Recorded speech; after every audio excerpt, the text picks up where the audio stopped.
வரைக்கும் நீங்க பண்ண நலத்திட்டங்கள் எல்லாமே மக்கள் எல்லாருக்கும் தெரியும் சார். முதல்ல மக்களுடைய அடிப்படை தேவைகள் எல்லாத்தையும் பூர்த்தி பண்ணுவோம்னு சொன்னோம். சட்டமன்ற உறுப்பினர் ஏன் ஆகணும் ஆசைப்படுறேன்னு கேட்டிங்கன்னா, மக்களுடைய ஆதரவோடு நான் வெற்றி பெறுவது இறைவனால் உறுதி, பணம் சம்பாதிப்பதற்காக அல்ல. 5 ஆண்டுகளில் வந்து நீங்க சொன்ன எல்லா வாக்குறுதியுமே நிறைவேற்றிருக்கீங்க. நிச்சயமாக உறுதியாக சொல்கிறேன். பிடித்தமான வாக்குறுதி எது? இந்த தொகுதியில் இப்படி ஒரு சட்டமன்ற உறுப்பினர் இருந்ததில்லை என்ற பெயரை வாங்க வேண்டும் என்ற பேராசை. அம்பாசமுத்திரம் சட்டமன்ற தொகுதி அதிமுக வேட்பாளரும் ஆன்மீகவாதியும் கல்விப்பணி மற்றும் சமூக ஆர்வலரும் முன்னாள் அமைச்சருமான டாக்டர் இசக்கி சுப்பையா அவர்களை நாம் இப்போ சந்திக்க இருக்கிறோம்.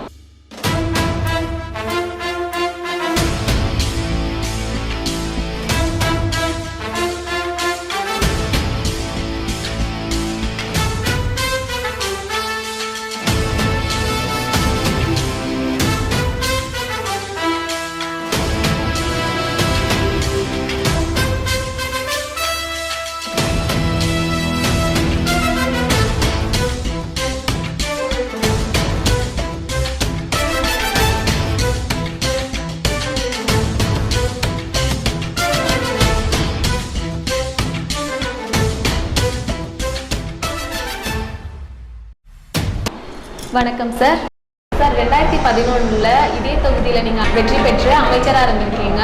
அப்போ உங்களோட அனுபவம் எப்படி இருந்ததுன்னு சொல்லுங்கள். ரொம்ப மகிழ்ச்சிகரமாக இருந்தது. ரொம்ப சந்தோஷம் சார். 5 ஆண்டுகளில் வந்து நீங்கள் சொன்ன எல்லா வாக்குறுதியுமே நிறைவேற்றிருக்கீங்க. அதில் உங்களுக்கு ரொம்ப பிடித்தமான வாக்குறுதி எது? முதல்ல மக்களுடைய அடிப்படை தேவைகள் எல்லாத்தையும் பூர்த்தி பண்ணுவோம்னு சொன்னோம். அந்த அடிப்படை தேவையெல்லாம் பூர்த்தி பண்ணி கொடுத்தது மிகப்பெரிய மகிழ்ச்சியான விஷயம். அதே நேரத்தில் சிவந்திபுரம் நான் தேர்தலில் நிற்கிறதுக்கு முன்னாடியே சொன்னேன், சிவந்திபுரம் பட்டா வந்து கிட்டத்தட்ட மக்கள் வந்து 50 ஆண்டு காலமாக அங்கே குடியிருந்துட்டு பட்டா இல்லாமல் இருந்தாங்க. அந்த பட்டாவை எங்களுடைய அம்மா புரட்சித்தலைவி அம்மாவுடைய ஆதரவோடு ஆசையோடு 48 நாளில் வாங்கி கொடுத்தோம். அது எங்களுக்கு மகிழ்ச்சிகரமான செய்தி எனக்கு. சார் ரொம்ப சந்தோஷம். அதற்கப்புறம் கொரோனா காலத்தில் கூட வந்து நம்மளோட தொகுதி கிராம மக்கள் எல்லாருக்கும் தேவையான நிவாரணம் எல்லாம் வழங்கியிருக்கீங்க. அதுலேயும் குறிப்பாக நம்மளோட மாஞ்சோலை எஸ்டேட், அதுக்கப்புறம் வந்து சேர்வலாறு அந்த பகுதிகளுக்கும் கூட நீங்கள் போய் நிவாரண உதவிகள் வழங்கியிருக்கீங்க. அந்த அனுபவம் பற்றி கொஞ்சம் சொல்லுங்கள் சார்.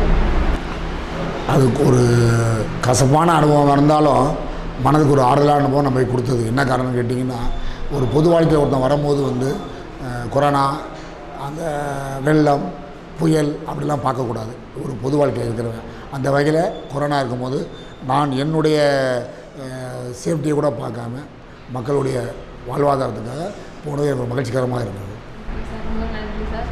அதுக்கப்புறம் நீங்கள் சின்ன வயசுலேருந்தே எல்லாருக்கும் உதவி செய்வீங்க அப்படின்னு நாங்கள் கேள்விப்பட்டிருக்கோம். உங்களுக்கு அந்த ஆர்வம் எதை பார்த்து வந்தது? எப்படி நீங்கள் எல்லாருக்கும் உதவி செய்யணும் அப்படின்னு நினைக்கிறீங்க? வாழ்கிற காலம் கொஞ்சம், வாழ்ந்த காலம் வரைக்கும் என்ன செய்யணும், எப்படி செய்யணும், நல்லதே செய்யணும், நல்லதே நடக்கிறது தான். இது நம்ம நீங்கள் கேட்குறதுக்காக அரசியலுக்காக நான் பேசலை.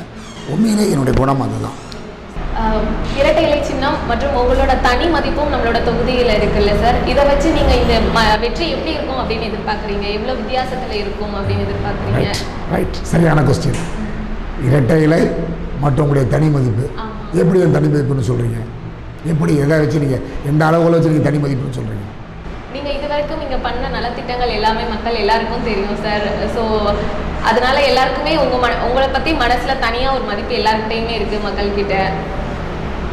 இப்போ நீங்கள் கேட்ட கேள்வியில் ஒரு பதில் இருக்குது. என்னென்னு கேட்டிங்கன்னா, இந்த 10 ஆண்டு கால அரசியலில் நான் சம்பாதிச்சது இதுதான்.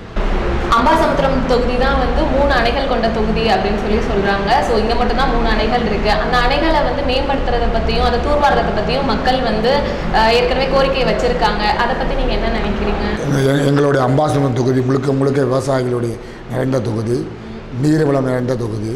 நீங்கள் சொன்ன மாதிரி 3 அணைக்கட்டுகள், பாபநாசம், சேர்வலாறு, மணிமுத்தாறு என்ற 3 அணைக்கட்டு இருக்கிற மிகப்பெரிய நல்ல தொகுதி. இந்த தொகுதி வந்து உண்மையிலே அந்த 3 அணைக்கட்டையும் கண்டிப்பாக சீரமைக்க வேண்டும், தூர் வர வேண்டும். எல்லாம் வருங்காலத்தில் எங்கள் அண்ணன் எடப்பாடி அவருடைய ஆசையோடும் ஆதரவோடும் நிச்சயமாக நடைபெறும். இந்த ஜூன் மாதத்தில் விவசாயத்துக்கு தண்ணி வேணும் அப்படின்னு சொல்லிட்டு விவசாய மக்கள் கோரிக்கை வச்சுருக்காங்க. அதை பற்றி சொல்லுங்கள் சார். உறுதியாக அடுத்து இந்த முறை இறைவன் அருளால் மக்களுடைய ஆதரவோடு நான் வெற்றி பெறுவது இறைவன் அருளால் உறுதி.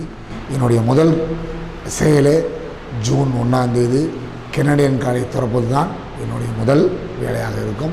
ஏனென்று கேட்டால் இந்த தொகுதி முழுக்க முழுக்க விவசாயிகளின் தொகுதி. விவசாயியுடைய ஒவ்வொரு நல்லதுமே எங்களுக்கு வெற்றி. விவசாயியுடைய ஒரு கண்ணீர் கூட விடக்கூடாது என்பது என்னுடைய நீண்ட நாள் ஆசையை கண்டிப்பாக நிறைவேற்றுவோம். அப்புறம் மணிமுத்தாறு டேம் இணைப்பு பற்றி என்ன சார் நினைக்கிறீங்க? சேர்வலார் மணிமுத்தாறு டேம் இணைப்பு வந்து மிகப்பெரிய நல்ல விஷயம். அது நீண்ட கால வேலை. அந்த வேலை நிச்சயமாக அடுத்த வருகிற காலத்தில் நான் சட்டமன்றத்தில் என் குரல் அதற்காக ஒலிக்கும். Okay sir. அப்புறம் நம்மளுடைய தாமிரபரணி ஆறு வந்து வற்றாத ஜீவநதி அப்படின்னு சொல்கிறோம். அதுலேயுமே இப்போ நிறைய மாசுக்கள் கலந்து அந்த தண்ணி வேஸ்ட் ஆகிட்டு இருக்கு. ஸோ அதை நீங்கள் தூர் வர்றதை பற்றியும் அப்புறம் அதோட கரைகள் அமைக்கிறத பற்றியும் என்ன சார் நினைக்கிறீங்க? தாமிரபரணி ஒரு ஜீவநதி. நீங்கள் என்னை பற்றி தெரிஞ்சிருந்தால் உங்களுக்கு தெரிஞ்சிருக்கும். இந்த புஷ்கரணி விழா ஒன்று 2 வருடங்களுக்கு முன்னால் நடக்கப்பட்டது. அப்போ கூட இந்த தாமிரபரணி ஆறை என்னுடைய சகோதரர்கள் நண்பர்கள் மூலமாக என்னுடைய ஆதரவாளர்களுடன் சென்று அதை நான் தூர்வார துவக்கி வைத்தேன். அது நிச்சயமாக அதுதான் நான் மறுபடியும் சொல்கிறேன். இந்த சட்டமன்றத்துக்கு ஏன் இந்த தொகுதிக்கு வர அப்படின்னு நிறைய பேர் கேட்பாங்க. உண்மையிலே இந்த தொகுதி நான் தத்தெடுக்கணும்னு ஆசைப்பட்றேன். அதுக்கு எனக்கு ஒரு ஆதாரமாக அதிகாரத்திற்காக சட்டமன்ற உறுப்பினர் அதிகாரம் என்பது நீங்கள் தவறாக எடுத்துக்கக்கூடாது. எந்த ஒரு செயலும் செய்வதற்கு மக்களுக்கு ஒரு அங்கீகாரம் வேண்டும். அந்த அங்கீகாரங்கிற அடிப்படையில் எனக்கு சட்டமன்ற உறுப்பினர் என்ற ஒரு பதவி தேவைப்படுகிறது. அதன் மூலமாக இதெல்லாம் கண்டிப்பாக நிறைவேற்றுவேன். சமீபத்தில் கிறிஸ்தவ பாதிரியார் ஜெகத் கேஸ்பருங்கிறவர் ஒரு பேட்டியில் வந்து நீங்கள் கோவப்பட்டா கூட ரொம்ப அழகாக இருக்கும் அப்படின்னு சொல்லியிருக்காரு. நீங்கள் கோவப்பட்டிருக்கீங்களா சார்? எதுக்கு கோவப்பட்டிருக்கீங்க? உங்கள்கிட்ட கோவப்படட்டுமா? உங்கள்கிட்ட கோவப்படட்டுமா? எனக்கு கோவப்படுறதுங்க என்பது மனிதனுடைய அத்தனை செயல்களில் அவதாரங்களில் ஒன்று சிரிப்பு, கோபம், அழுகை அப்படி இருக்குது. கோபத்தை குறைச்சிக்கிறது நல்லது. கோவப்படுறதுக்காக நம்ம பிறக்கலை. மக்களுக்கு நல்லது செய்யறதுக்கு சிரிச்சிட்டு இருக்க தான் வாழ்க்கை. அதனால் என் மக்கள் வந்து என்னை கோவப்படுறதை ரசிக்கிறாங்க. வேணா உங்கள்கிட்ட கோவப்பட்டு பார்க்குறேன், நல்லா இருக்கான்னு சொல்லுங்கள். அவர் மாற்று இயக்கத்தோட தீவிர ஆதரவாளராக இருந்தும் நீங்கள் செஞ்ச நலத்திட்டங்கள் இதெல்லாம் மனசில் வச்சுக்கிட்டு தான் அவர் வந்து உங்களை பற்றி இப்படி பாராட்டி பேசியிருக்காரு சார். அதை பற்றி நீங்கள் என்ன நினைக்கிறீங்க? அவர் மாற்று இயக்கத்தில் தீவிர ஆதரவாளர் இருந்தாலும் நடுநிலையானவர், நல்லவர் என்று நினைக்கிறேன். அதனால தான் உண்மையே அப்படியே வெளியே சொல்லியிருக்கேன். நம்மளுடைய தொகுதியில் உங்களோட கால்படாத இடம், உங்களோட சேவை பெறப்படாத ஊர் அப்படின்னு எதுவுமே இல்லை அப்படிங்கிற ஒரு பேச்சு இருக்குது. அப்படி தான் மக்கள் எல்லாரும் நம்பிட்டு இருக்காங்க. அதை பற்றி நீங்கள் என்ன நினைக்கிறீங்க? சந்தோஷமாக நினைக்கிறேன். ஆனால் வெறும் காலடிப்பட்டால் மட்டும் பத்தாது, என் கையடிப்பட்டால் மட்டும் பத்தாது.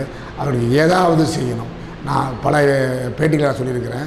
இந்த சட்டமன்ற உறுப்பினர் ஏன் ஆகணும் ஆசைப்படுறேன்னு கேட்டிங்கன்னா, நிச்சயமாக உறுதியாக சொல்கிறேன், பணம் சம்பாதிப்பதற்காக அல்ல. இந்த தொகுதியில் இப்படி ஒரு சட்டமன்ற உறுப்பினர் இருந்ததில்லை என்ற பெயரை வாங்க வேண்டும் என்ற பேராசை. கடைசியாக ஒரு கொஸ்டின், நிறைவாக ஒரு கேள்வி. நீங்கள் வெற்றி பெற்றதுக்கு அப்புறமா நம்மளோட தொகுதி எப்படி இருக்கும் அப்படின்னு எதிர்பார்க்கலாம்? நீங்கள் கொடுக்குற வாக்குறுதிகள் என்னென்ன? அதாவது நான் வெற்றி பெற்ற பிறகு இந்த தொகுதி தமிழகத்தின் ஒரு மாதிரி தொகுதியாக இருக்க வேண்டும் என்பது என்னுடைய நீண்ட நாள் ஆசை. அதனால தான் மறுபடியும் சொல்கிறேன், இந்த தொகுதியை நான் தத்தெடுக்க வேண்டும் என்று. இந்த தொகுதியில் இப்படி ஒரு சட்டமன்ற உறுப்பினர் இருந்ததில்லை என்ற பெயரை வாங்க வேண்டும் என்றால் நிச்சயமாக அது ஒரு உதாரண தொகுதியாக, மாதிரி தொகுதியாக இருக்கும் என்பதில் என்னுடைய நீண்ட நாள் ஆசை. எங்களுடைய ஆசை மாதிரி தான் சார். Thank you so much. நன்றி. இந்த வீடியோவுக்கு கீழே ரெட் கலரில் சப்ஸ்கிரைப் அப்படின்னு ஒரு பட்டன் இருக்கும். அதை இப்போவே கிளிக் பண்ணிவிட்டு பக்கத்துலேயே ஒரு பெல் பட்டன் ஒன்று வரும். அந்த பெல் பட்டனும் அழுத்தி வச்சுட்டிங்கன்னா நம்ம சேனலில் போகிற வீடியோக்குள்ளே தொடர்ந்து பார்க்கலாம். நம்ம சேனலில் ஆல்ரெடி நிறைய யூஸ்ஃபுல்லான வீடியோ போட்டிருக்கோம். அதை பார்க்கணுன்னு நினைக்கிறவங்க அந்த சேனல் பேரை கிளிக் பண்ணி உள்ளே போனீங்கன்னா நம்ம போட்டிருக்கிற வீடியோவெல்லாம் இருக்கும், பாருங்கள்.